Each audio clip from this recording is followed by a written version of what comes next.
Welcome back my YouTube channel. Today news. Martin Scorsese's daughter Francesca, 24, is making her own mark in the entertainment industry.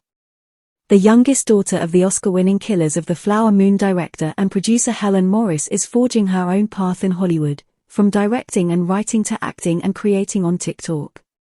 She's acted in Luca Guadagnino's We Are Who We Are, and her short film Fish Out of Water premiered at the Tribeca Film Festival and screened at Cannes. She even co-hosts the podcast Treading Lightly. Her latest endeavor is serving as the behind-the-scenes creative director on her dad's upcoming Super Bowl commercial with Squarespace, a brand that offers website building and e-commerce tools for entrepreneurs. People has the exclusive first look at the making of the anticipated ad.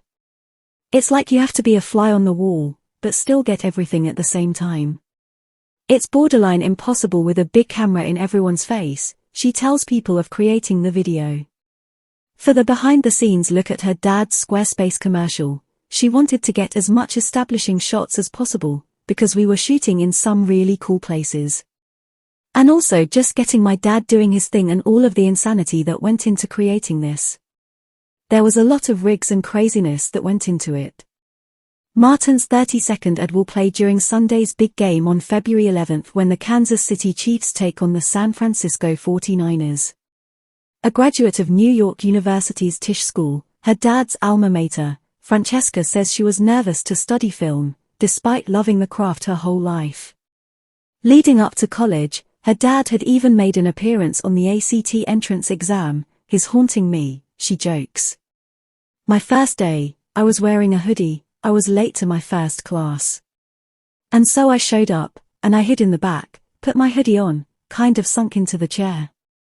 And the first thing the teacher says, he's talking, and he goes, as the great Scorsese once said, and everyone turned around and looked at me, Francesca says. I don't know how these people knew me. It was insane. And then I remember a couple of my teachers had to change major parts of the course because they were about my dad, Francesca says. A professor was like, I could give you a different essay prompt, but that's not fair to the other students. So I'm just going to change the whole thing completely. I mean, I get it. It's not fair. I could just go up to him and ask him. I mean, I wouldn't.